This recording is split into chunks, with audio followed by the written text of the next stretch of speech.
चलो देखो, फोर सवाल है। एचसीएफ दे रखा है 306 और 657 का 9। ठीक है, एलसीएम निकालना है 306 और 657 का। ठीक, तीन चीजें हैं। संख्याएं क्या क्या हैं? 306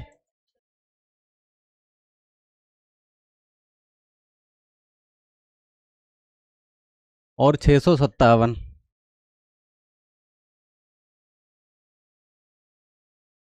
इनका एचसीएफ कितना है?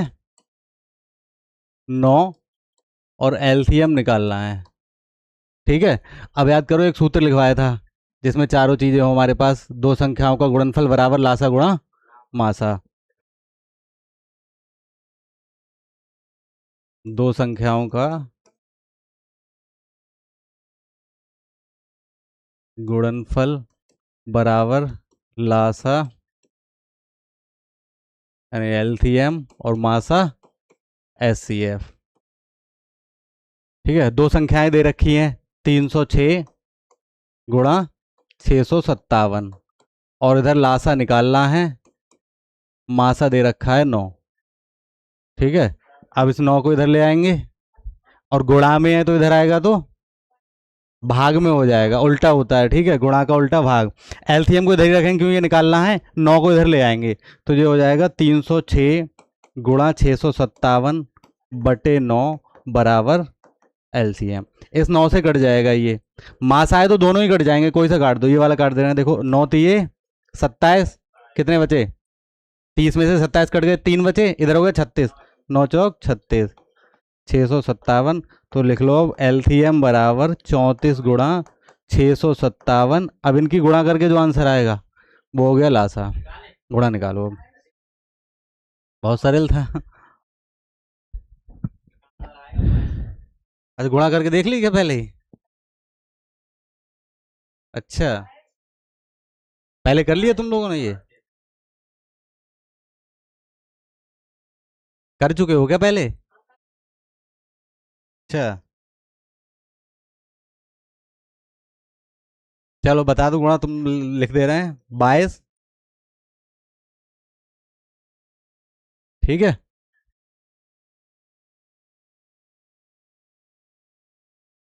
तो ठीक है।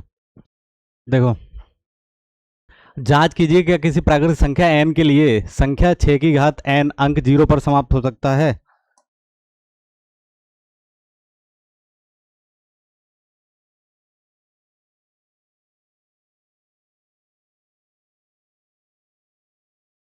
देखो, इसका पहले तो मतलब समझा देता हूं मैं क्या कहना चाह रहा है।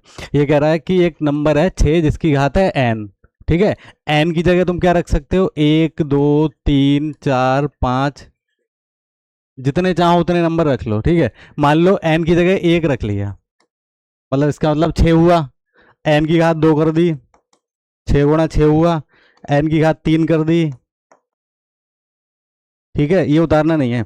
6 गुणा 6 गुणा 6 गुणा 6। एन की घात जितनी बढ़ाते जाओ उतने 6 मिलेंगे। लास्ट में जीरो बन सकता है, इन सबकी गुणा करेंगे तो लास्ट में जीरो मिलेगा। ये कह रहा है ये बात। अगर 6 की 6 से गुणा करेंगे क्या आएगा? 36 गुणा 6 की 6 से 36 और 6 से करेंगे 216। ऐसे ही लास्ट में जब 6 की कितनी भी घात कर लो लास्ट में 6 ही मिलता है। ठीक है, तो पूछ रहा है कि जीरो आ सकता है, तो जीरो आने की शर्त क्या है? जीरो कब मिलेगा? किसी के भी गुणनखंड में देख लेना। हाँ, तुमने सही बोला, 6 पंजे। ठीक है, मतलब कि उसमें एक 5 होना जरूरी है गुणनखंड में। अब अगर 6 के टुकड़े करेंगे तो आ जाएगा 2 गुणा 3। ठीक है, लेकिन जब तक 2 और 5 का जोड़ा नहीं मिलेगा, पेयर नहीं मिलेगा, तब तक लास्ट में 6 नहीं आएगा। ठीक है, बस यही बात ये पूछ रहा है कि समाप्त हो सकती है, और यही बात बतानी है कि क्यों नहीं आएगा। बस इतना सा है, बाकी तुम्हारी जो लैंग्वेज लिखी है सब वही लिखनी है। समझने वाली बात यही है खाली, कि क्यों नहीं आ सकता। 6 की घात n है, n क्या है यहाँ पे लिखोगे, जहां n एक प्राकृतिक संख्या है।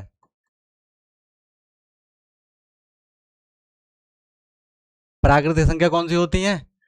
गिनती गिनने वाली, जो एक से लेकर अनंत तक होती हैं। ठीक है, तो कितनी भी वैल्यू लिख दो।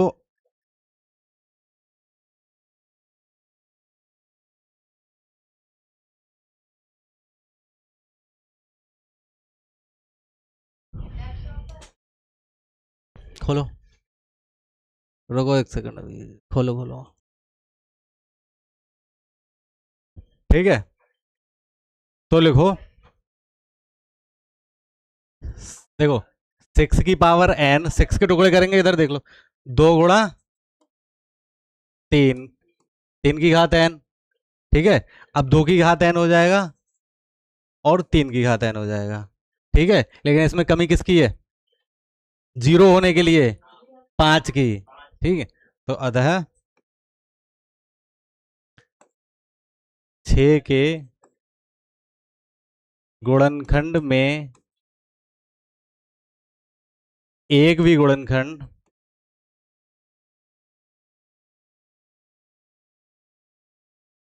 5 नहीं है, क्योंकि अंतिम अंक, कौन? अंतिम अंक, अभी देखता हूँ, एक सेकंड रुको। शून्य होने के लिए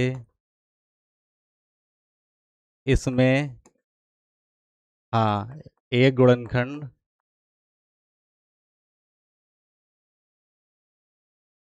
5 का होना जरूरी है। ठीक है, समाप्त हो सकती है, तो लास्ट में लिख लो, अतः 6 की पावर n का अंतिम अंक शून्य नहीं हो सकता।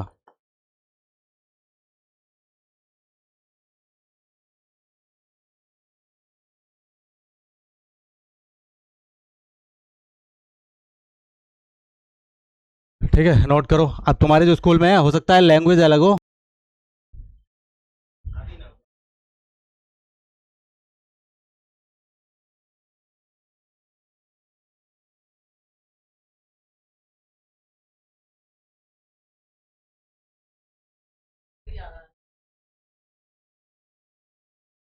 क्या हुआ?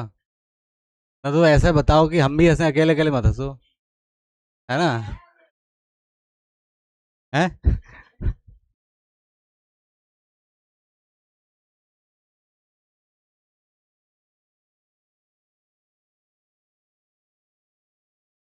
शांति से बैठ के पढ़ लो।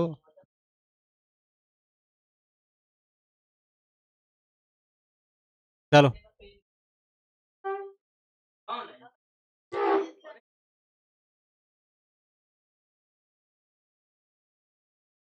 ना मैं बाहर निकाल दूंगा। ठीक है, मारूंगा नहीं, लेकिन बाहर निकाल दूंगा। तुम्हारे आने या ना आने से इतना ज़्यादा फर्क नहीं पड़ेगा। ठीक है, यूट्यूब पे भी पढ़िए पूरी क्लास है, वहाँ भी पढ़ सकते हो अगर शैतानी करोगे तो। ठीक है, आराम से घर पे पढ़ो, आने की जरूरत ही क्या है।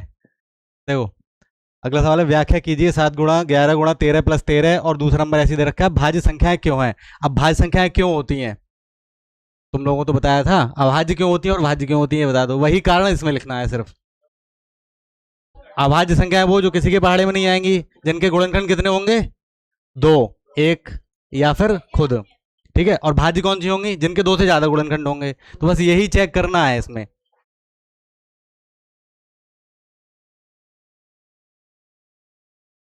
7 गुणा 11 गुणा 13 प्लस 13, देखो एक चीज और पता होगी, जैसे ये गुणा है वो तो एक में गिनेंगे, तो ये हमारे पास दो पद हो गए, एक अलग, कॉमन लेना आता है। कॉमन क्या है? 13 ले लिया कॉमन। अब इधर क्या बचा? 7 गुणा 11, इधर 13 बचेगा कॉमन ले लिया तो। ये वाला कॉमन निकल गया ना बाहर, तो यहाँ पे क्या बचा? उसकी जगह एक बचा, एक लिखने की जरूरत नहीं है, यहाँ पे एक लिखेंगे, लेकिन क्योंकि प्लस में है। ठीक है, अब हो गया जी 13 और 11 सत्ते प्लस 1, 13 गुणा 78, गुणा एक और लिख सकते हैं, चाहो तो 78 के और भी फैक्टर कर सकते हो। तो ये भाज्य है या नहीं? भाज्य है, क्यों है? बस यही लाइन लिखनी है कि इसके दो से ज्यादा गुणनखंड है, इसलिए ये भाज्य है, यही पूछ रहा है उसमें। वो भी सेम है, उसमें कॉमन देखो क्या है, 5 है, 5 कॉमन आ जाएगा। ठीक है, सॉल्व करोगे, बस अब एक लाइन लिखनी है कि भाज्य होने के लिए क्या जरूरी है, दो से ज्यादा गुणनखंड होने चाहिए, तो क्योंकि इसके दो से ज्यादा गुणनखंड है, अतः ये संख्या भाज्य है। देखो,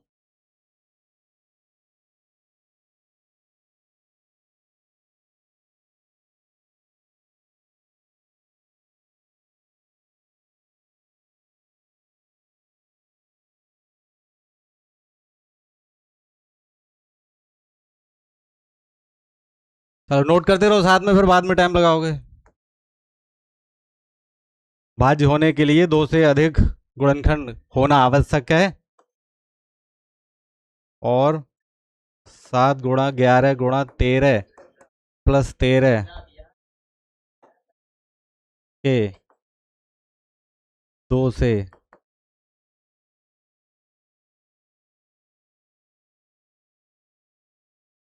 हाँ,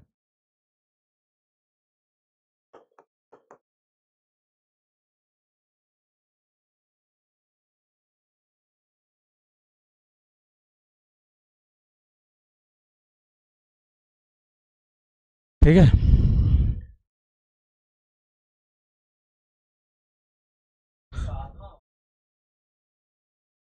देखो नंबर उधर वाला लिखो।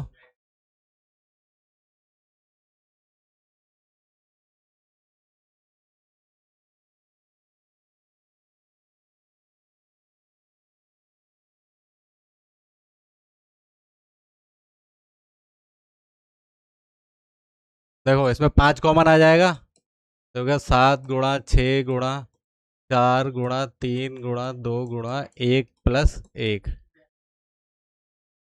गुणा करके बताओ इसकी। 7 × 6 = 42, 4 × 3 = 12 × 2 = 24।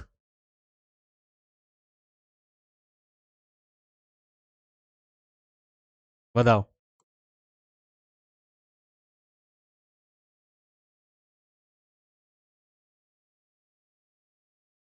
ठीक है, इसकी जगह बोलिए नंबर लिख दो।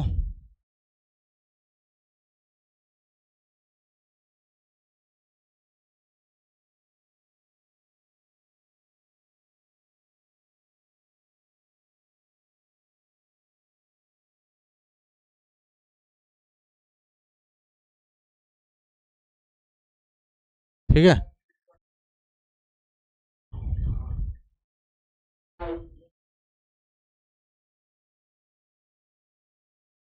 क्या हुआ?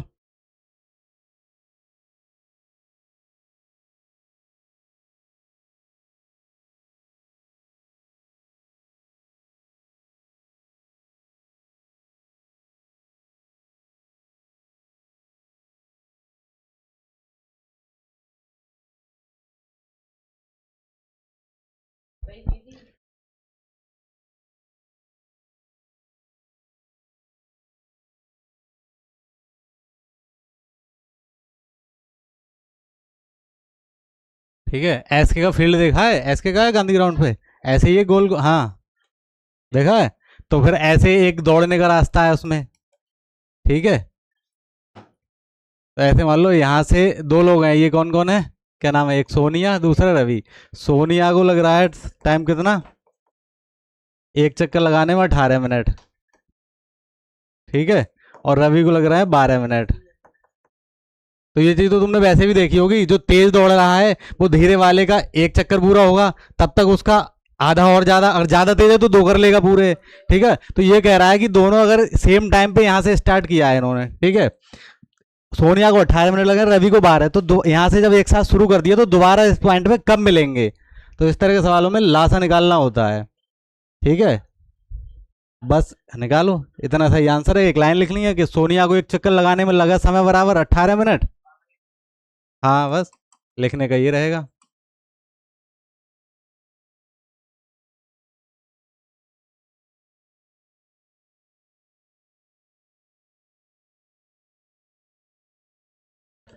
देख लो, बात मत करो।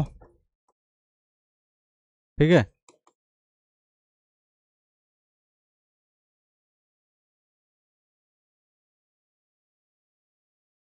रवि को एक चक्कर लगाने में लगा समय।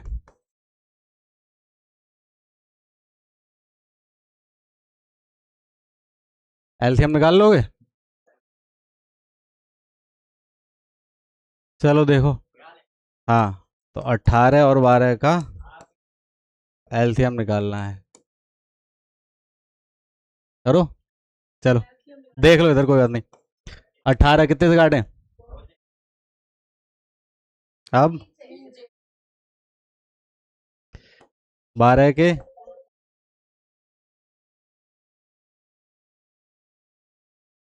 18 के बाद गुणनखंड हो गए 2 गुणा 3 गुणा 3, और 12 के हो गए 2 गुणा 2 गुणा 3। ठीक है, एलसीएम में क्या होता है? कॉमन वाला। देखो कॉमन वाला लिख लो, ये 2 गुणा 3, और जो बचा है वो भी लेना है। तो 2 3 6, 6 3 18 दूनी 36। तो 36 मिनट बाद वो दोबारा से इस पॉइंट पे मिलेंगे। अब इसी में से देखो वो पूछ रहा है कितने समय बाद भी पुनः प्रारंभिक स्थान पर मिलेंगे, तो लास्ट में लिखोगे 36 मिनट बाद वे पुनः प्रारंभिक स्थान पर मिलेंगे। हाँ, इसका मतलब ये हुआ कि जो 12 मिनट ले रहा है वो 3 चक्कर लगा चुका होगा, उसका तीसरा चक्कर होगा। 18 मिनट वाले का दूसरा चक्कर होगा। ठीक है, ये है। चलो,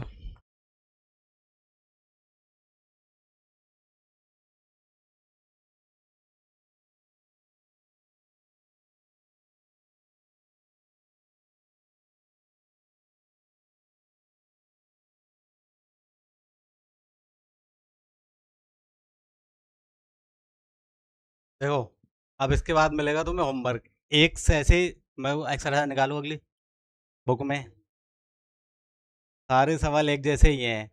मैं एक एग्जांपल समझाऊंगा, उससे तुम कितने सवाल कर लोगे। देखो, एक तो पहले वाला हो जाएगा, रूट 5 वाला तो अभी बताया भी है वैसे। ठीक है, ठीक है। तो एक समझा दे रहा हूँ उदाहरण, बाकी तुम्हारा होमवर्क है, फिर कल सारे कराऊंगा। कौन सा? कोई नहीं, रुक जाओ, पहले एक एग्जांपल समझ लो। सेम वही है, खाली नंबर चेंज करना है। रूट 2 की जगह 5 लिखना है, कुछ चेंज नहीं करना है। ठीक है, इसका कॉन्सेप्ट समझो पिछले। जैसे कि सिद्ध करना है कि रूट 5 एक अपरिमेय संख्या है। यहाँ से देखो प्रमेय 1.3, ये मत समझना कि वहीं से आएगा, उदाहरण में से भी आता है बोर्ड में। हो सकता है रूट 5 की जगह रूट 2 दे दे। ठीक है, रूट 3 भी आ सकता है, नंबर चेंज। हाँ, एक नंबर जरूर आए, एक जरूर आएगा यहाँ से। एक सवाल 100% आता है इसमें से।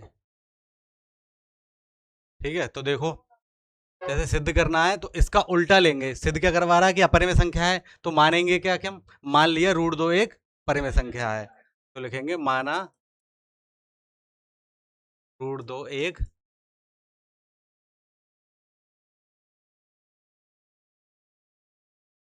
परिमेय संख्या है। और जब परिमेय संख्या होगी तो बराबर A/V। तो परिमेय का ही तो बताया है कि परिमेय संख्या कौन कौन सी होती है, जो A/V या P/Q के रूप में लिखी जा सकती हैं। ज्यादा नहीं मत करना, क्या चल रहा है, तो ज्यादा नहीं मत करो। ठीक है, और देखो यहाँ या जहाँ A तथा V सहअभाज्य संख्याएं हैं। सहअभाज्य संख्याएं क्या होती हैं बताओ? अभी बताया था थोड़ी देर पहले ही, जिनका मासा 1 होता है। यानी कि सहअभाज्य संख्या वो होती है जिनका HCF कितना होना चाहिए, 1। ठीक है, मतलब दोनों में कोई कॉमन फैक्टर नहीं होगा। ठीक, अब इनको सॉल्व करो। रूट 2 बराबर A/B।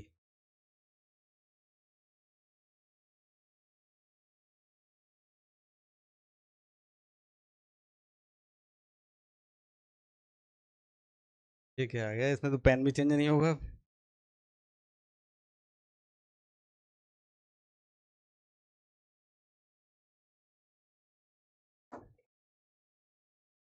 ठीक है, अपॉन में 1, क्रॉस मल्टीप्लाई करेंगे तो एक ही एक से गुणा हो जाएगी, हो गया ए। और इधर रूट 2 B, दोनों ओर वर्क करने पर।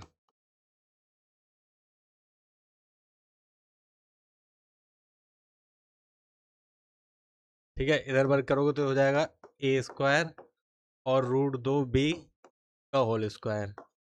A² रूट दो कितने आएगा? केवल 2 आता है। अभी बताया था कि रूट वाला नंबर है, उसकी घात 2 है। इसका मतलब हुआ रूट 2 गुणा रूट 2। ठीक है, तो 2 बी स्क्वायर। अब लिखो कि दो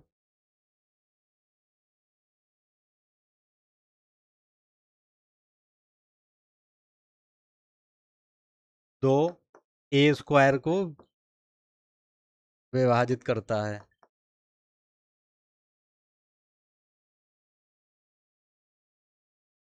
जब दो ए स्क्वायर को विभाजित करता है तो दो ए को भी विभाजित करेगा, दो ए को भी विभाजित करेगा।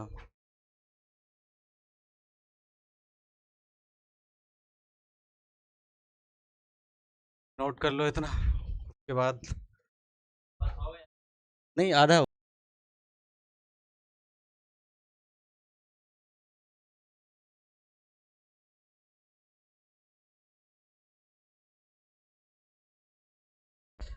एक चीज इधर देखो, यहाँ पे समीकरण एक लिख दो ना सामने, ठीक है। तो ए स्क्वायर बराबर टू स्क्वायर है, वहां पे समीकरण लिख दो एक, ठीक है। अब ए बराबर 5c और c कोई धनात्मक पूर्णांक है।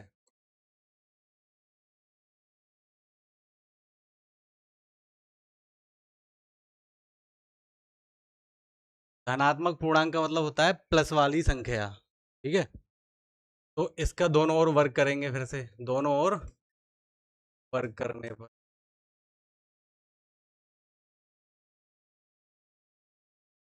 ए स्क्वायर बराबर 5c का होल स्क्वायर, तो जो हो जाएगा ए स्क्वायर 5 पंजे 25c स्क्वायर, ठीक है। समीकरण 2 क्या हुआ? अब देखो, समीकरण 1 व 2 से इधर ए स्क्वायर का मान 25c स्क्वायर और इधर ए स्क्वायर का मान, रुक जाओ बता दे रहा हूँ, यहाँ पे 5c नहीं 2 लिखेंगे, 2 है ना, तो 2c लिखेंगे। तो पता था तुम लोगों को? क्यों? तो फिर बता क्यों नहीं रहे हो?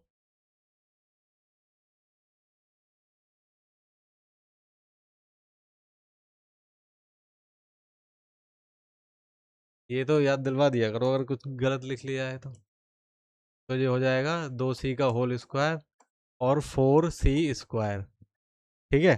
तो इधर ए स्क्वायर बराबर 2b स्क्वायर, यहाँ पे ए स्क्वायर बराबर 4c स्क्वायर, तो ये और ये इक्वल में रख देंगे, तो ये हो जाएगा 2b 2b स्क्वायर बराबर 4c स्क्वायर। दो से काट दो, दो दूनी 4।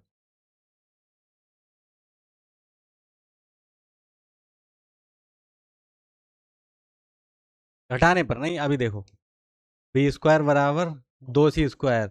जैसे पिछले पहले समीकरण में देखा था कि इधर क्या दो भाग कर रहा था ए स्क्वायर को, तो इसमें दो किसको भाग कर रहा है? बी स्क्वायर को। तो दो बी स्क्वायर को विभाजित करता है,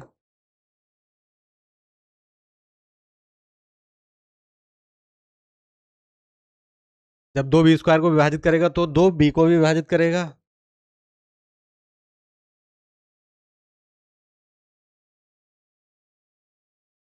ठीक है।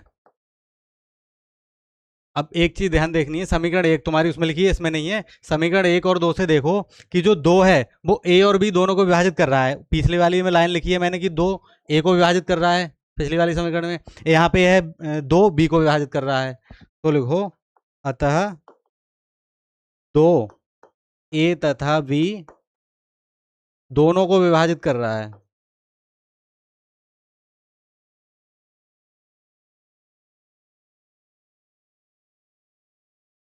यह विभाजित करता है या करेगा, कर रहा है, ठीक है।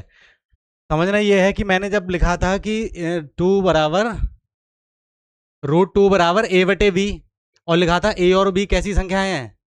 सहभाज्य। सहभाज्य का मतलब जिनका मासा क्या होना चाहिए कि एक ही दोनों को भाग करे, लेकिन यहाँ पे हुआ क्या है? दो भाग कर रहा है। इसका मतलब क्या हुआ? इसका मतलब हुआ कि जो हमने माना वो हमारी कल्पना गलत लिखी। तो यहाँ पे लिखोगे अतः यह विरोधाभास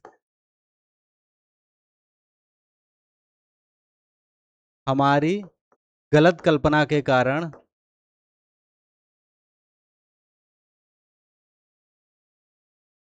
कारण प्राप्त हुआ है। ठीक है, फिर लास्ट में लिख दोगे अतः √2 एक अपरिमेय संख्या है। एक पॉइंट यहाँ पे अभी समझ में नहीं आया होगा, फिर से ध्यान दो कि जब हमने ए और बी सहभाज्य मानी थी तो क्या होना चाहिए था उसके हिसाब से दोनों में कोई कॉमन गुणनखंड नहीं होना चाहिए था, लेकिन कॉमन गुणनखंड क्या आ गया? दो। मतलब जो हमने माना वो गलत साबित हुआ, इसीलिए ये दो आया। ठीक है, इसीलिए वो कैसी संख्या है? अपरिमेय, क्योंकि हमने माने कैसी थी? परिमेय। यही है बस। अब इसमें जो √5 वाला है, जहां जहां √2 है वहां √5 लिखोगे, 5 के हिसाब से कैलकुलेशन कर दोगे, बाकी सेम लैंग्वेज लिखनी है। ठीक है, वो पहला सवाल हो जाएगा तुम्हारा।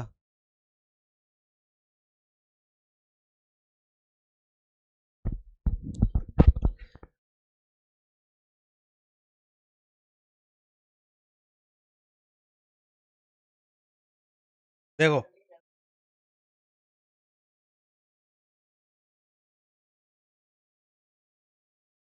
सिर्फ एक सवाल देखो, पहला वाला। ठीक है, अब जैसा मैंने अभी करवाया उसके हिसाब से बताते रहना, मैं नोट करता जाऊंगा। ठीक है, पता चल जाएगा तुम्हें कितना समझ में आया है।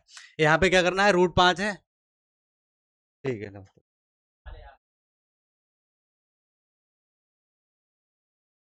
तो पहला सवाल है, क्या करना है? सिद्ध कीजिए कि √5 एक अपरिमेय संख्या है। पहली लाइन क्या लिखेंगे? माना √5 एक परिमेय संख्या, उल्टा लिखेंगे ना। दिया ये है तो लिखेंगे क्या कि माना √5 एक परिमेय संख्या।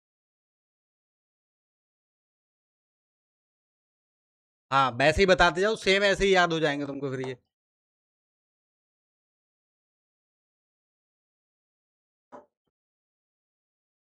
√5 बराबर a/b। अब ए और बी क्या है? सहभाज्य संख्याएं हैं। ठीक है, तो लिख लो ए ए तथा भी सहभाज्य संख्याएं हैं। और सहभाज्य संख्याएं क्या होती हैं? जिनका मासा। अब क्या करेंगे इसके बाद? अपॉन में बल लगा के क्रॉस मल्टीप्लाई करेंगे, तो इधर हो जाएगा ए की एक से हो जाएगी गुणा ए, और इधर हो गया √5 b। अब देखो उसमें एक एक लाइन सेम वही लिखनी है, ऐसे ही याद हो जाएगा तुमको। इसके बाद क्या करेंगे बताओ, अगला स्टेप क्या था? दोनों ओर वर्ग करने पर, क्योंकि रूट खत्म करना है हमको। दोनों ओर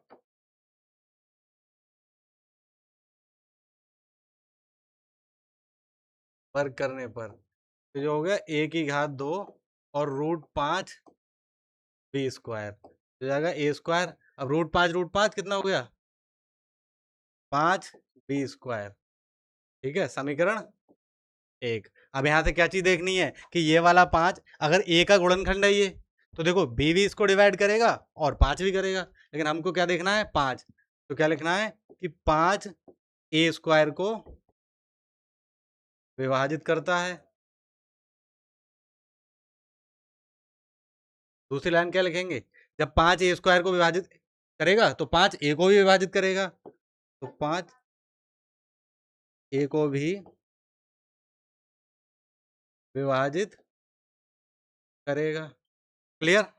अब इसके बाद क्या? a बराबर 5c, और c क्या है? c एक धनात्मक पूर्णांक है। अगला स्टेप,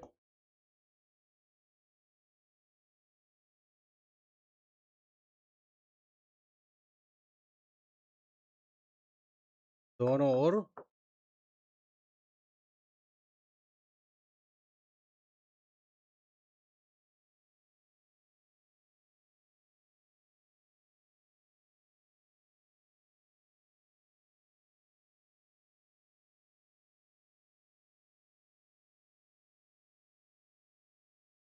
ठीक है, तो जो हो जाएगा a² बराबर 5c का होल स्क्वायर, तो a² बराबर 5×5 = 25c²। समीकरण 2। नहीं, समीकरण 2 इसको मत लिखो। यहाँ पे आप क्या करेंगे कि इसको और इसको सॉल्व करेंगे। यहाँ से देखो ए स्क्वायर बराबर 5b² और ए स्क्वायर बराबर 25c², दोनों को बराबर रख देंगे तो जो हो जाएगा 5b² बराबर 25c²। 5×5 = 25, तो b² बराबर 5c²। यहाँ वाला सीन बिल्कुल सेम, ए स्क्वायर को 5 भाग कर रहा है तो यहाँ पे b² को 5 विभाजित करेगा। तो देखो 5b² को विभाजित करता है। जब 5b² को विभाजित करेगा तो 5b को भी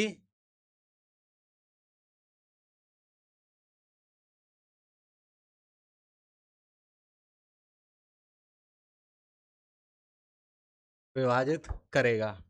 ठीक है, इसका मतलब ये हुआ कि जो 5 है वो इधर a² को भी कर रहा है, b² को भी कर रहा है। इसको समीकरण 2 लिख लेना। ठीक है, तो समीकरण 1 व 2 से 5 a तथा b दोनों को विभाजित करता है, विभाजित करता है, जो कि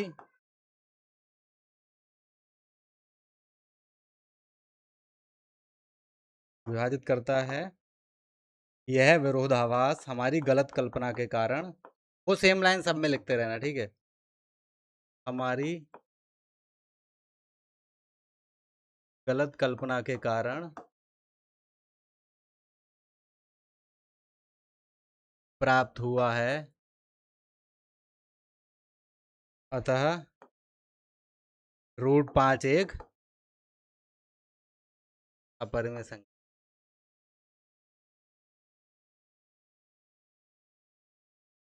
समझ में आ गया? अब सारे सवाल ऐसे ही होने हैं। और अगले वाले हैं ना, इसके साथ में जो लगा हुआ है +- +2, वो वाले और सरल हैं। ठीक है।